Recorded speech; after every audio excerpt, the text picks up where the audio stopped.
lors de l'examen du texte en commission des lois, un amendement de notre rapporteur a rendu la peine complémentaire d'inéligibilité obligatoire en cas de condamnation pour une infraction à la probité.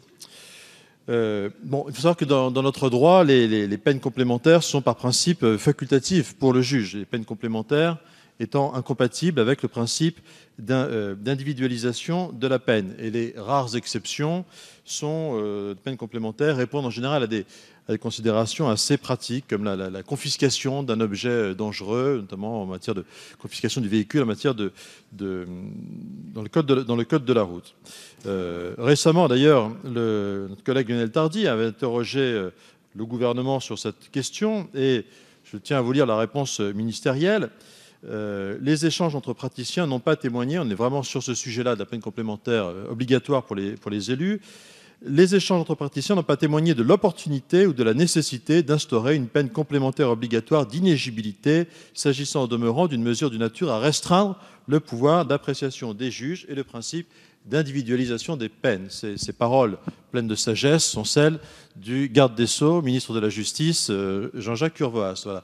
Donc, j'aimerais qu'on s'en tienne à cette parole ministérienne pleine de sagesse et qu'on retire effectivement cet alinéa qui, une fois encore, paraît quand même extrêmement sévère. Et je voudrais rappeler d'ailleurs que le gouvernement, dans cette même cohérence et appuyé sur les mêmes arguments juridiques, s'est refusé à introduire les peines complémentaires obligatoires, notamment dans les cas de pédophiles. Donc le faire pour des élus me paraît effectivement d'une sévérité particulière. Bien, Monsieur Marleix, d'abord je vois que c'est l'ensemble de votre groupe qui demande la suppression de cet article. Donc il y a une responsabilité politique que vous assumez collectivement, majeure. Et je crois que nos concitoyens, ceux qui nous regardent ou ceux qui auront le compte-rendu de nos travaux demain, vont quand même être étonnés que dans le moment que nous vivons, nous ne tentions pas de rétablir un élément du lien, de la confiance entre les citoyens et leurs élus, en adoptant et en suivant ce que nous avons voté en commission sur la recommandation du président de la Haute Autorité de transparence de la vie publique, M. Nadal, qui était dans son rapport remis en 2015 au président de la République. Ce que je crois personnellement et ce que nous avons voté en commission, c'est qu'un élu corrompu, je pense qu'il est normal qu'un juge se prononce sur la question de savoir s'il peut à nouveau se présenter devant le suffrage universel.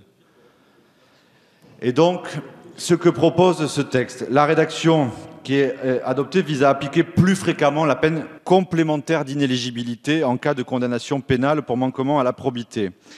La peine serait obligatoire, non pas automatique. C'est une distinction importante, sauf décision en sens contraire, spécialement motivée par le juge. Celui-ci resterait libre de prononcer la durée de l'inéligibilité, j'y reviendrai, dans les mêmes conditions qu'aujourd'hui. Donc il ne s'agit pas d'une inéligibilité à vie, ce serait manifestement contraire à notre Constitution. Et en prévoyant une dérogation et en prévoyant que le juge puisse individualiser justement son appréciation, il y a bien le respect de ce principe constitutionnel. Qu'est-ce qui est concerné par cette peine complémentaire? D'une part, les manquements à la probité commis par des personnes exerçant une fonction publique. De quoi parle-t-on? De la concussion, de corruption passive, de trafic d'influence, de prise illégale d'intérêt, d'atteinte à la liberté d'accès et à l'égalité des candidats dans les marchés publics et les délégations de services publics, de soustraction et de détournement de biens. Celui qui, élu, s'est rendu coupable de ces infractions-là, vous ne pensez pas que, au moins, le juge devrait avoir l'obligation de se poser la question de savoir s'il ne serait pas judicieux d'adjoindre à sa peine une peine complémentaire d'inéligibilité? La peine ne serait pas automatique. Ce qui est obligatoire, finalement, c'est que le juge pose la question. La peine n'est pas automatique, je l'ai dit en commission. Ça veut dire quoi que la peine n'est pas obligatoire?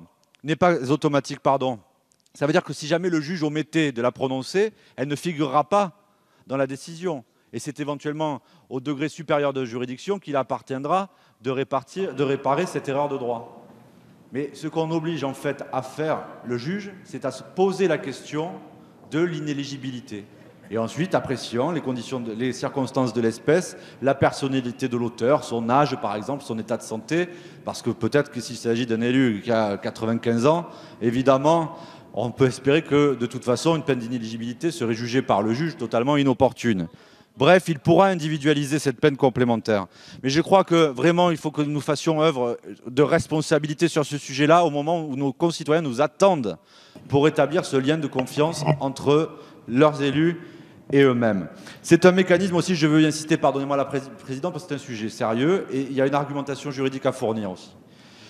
Précédant peut-être quelques remarques qui me seraient faites par plus experts que moi. C'est un mécanisme bien connu d'abord de notre droit pénal, parce que des peines complémentaires obligatoires de ce type figurent aujourd'hui par exemple aux articles 221-8 pour les atteintes à la vie des personnes, au 224-9 pour les atteintes aux libertés de la personne, 225-20 pour les atteintes à la dignité de la personne, peine complémentaire obligatoire à l'article 311-14 du Code pénal pour les vols commis avec violence ou punis d'une peine criminelle du Code pénal et aux articles L234-12 et L234-16 du Code de la route, peine complémentaire obligatoire lorsqu'il s'agit de conduite sous l'influence d'alcool. Donc vous voyez, on ne révolutionne pas en tout cas le droit pénal et on voit bien qu'on est dans les clous de la Constitution. Je suis donc vraiment très étonné que le groupe Les Républicains se prononce en ce sens ce soir. Je me dis quand même que, fort de cette argumentation, vous pourriez peut-être retirer cet amendement pour que, ensemble, la représentation nationale montre son souci de bâtir ensemble une République exemplaire.